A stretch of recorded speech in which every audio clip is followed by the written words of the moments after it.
He co-wrote one of the biggest worldwide hits of all time, You're the Voice, John Farnham. After John Farnham was with LRB, he found his own footing as a solo artist, but really what kicked everything off was You're the Voice. The album Whispering Jack, and co-written by Manfred Mann's former lead singer, Chris Thompson, our special guest on Rock History Music. But you know what? I completely forgot that you co-wrote You're the Voice.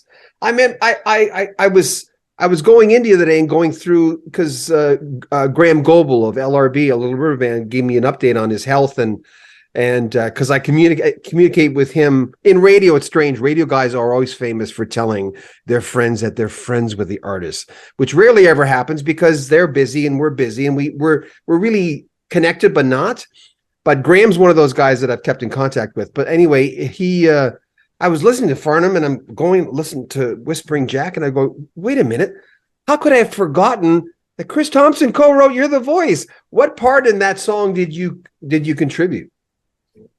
Well, I got together with Andy and Maggie Ryder. We were put together by our publishing company, Rondo Music. We all were signed to there, and they said, why don't you three guys get together and see what you can come up with? So I organized a session around at my place in the studio that I had, and I had a Lindrum, and so I had set up the claps, something to play to. I set that up, and so we just, I actually played bass when we were trying to write it. So I played bass. Andy played a grand piano that I had. I was borrowed from somebody, and Maggie played synthesizers, and we just played it over and over and over again. And it morphed into a verse and a chorus, and so we agreed to meet and come up with some ideas for melody and stuff like that. I mean, we were singing a few things, but nothing concrete.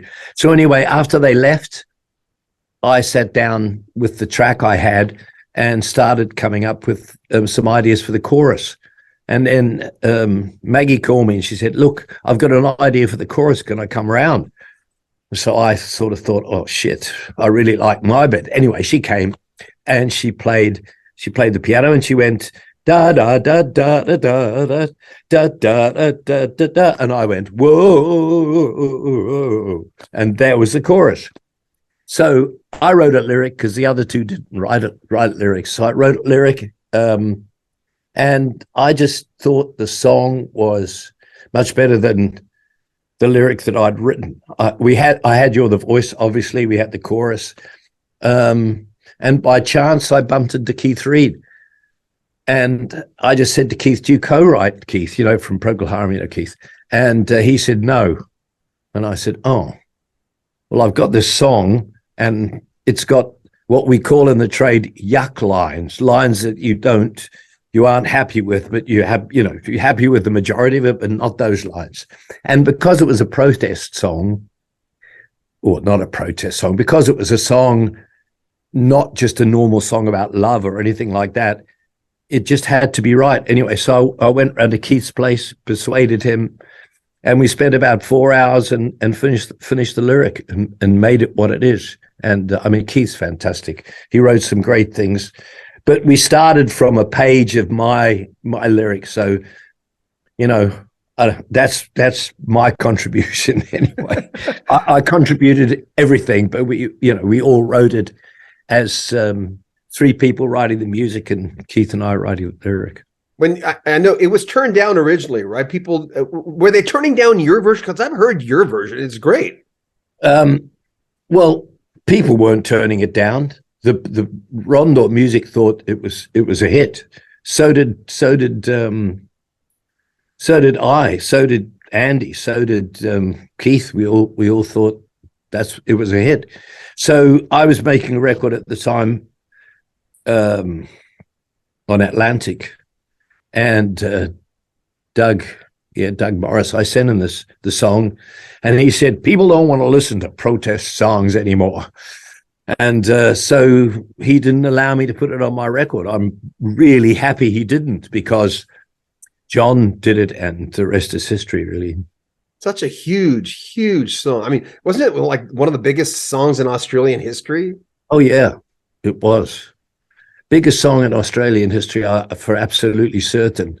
And it revived John's career, and it was never a hit in America, because the American company remixed it. There's a record company for you. You've got a hit all over the world. I mean, it was number one everywhere, but the Americans decided they would remix it.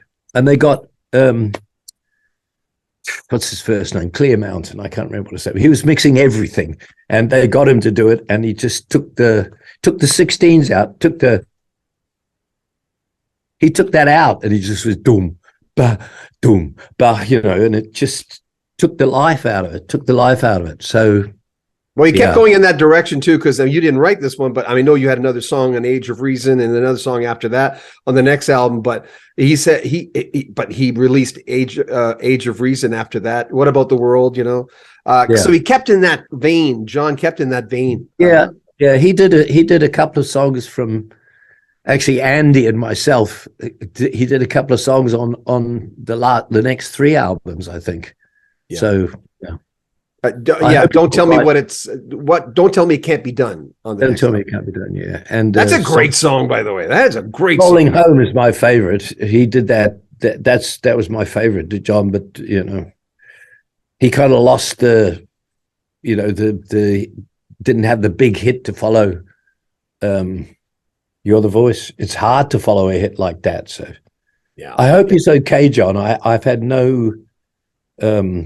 I sent a mail to his management saying I hope give him my best, and they said sure I will. But I've not heard another thing. Graham told me he's doing better. Graham Goble said he's doing better. We'll have more from Chris Thompson in the next few days, and if you're a member of our Patreon, you'll get access to the entire interview in the next few days. Make sure you comment on our video, subscribe to our channel, and share our videos on social media. We love it when you do that. We appreciate that. Join us every Friday for Friday Night Live. Sometimes we have guests. We always have a good topic. But if you want to support the channel, there are links in the description. You can join our Patreon as mentioned. You can make a donation, buy a t-shirt, spread the word. We'd appreciate that. I'm John Beaudin. This is Rock History Music.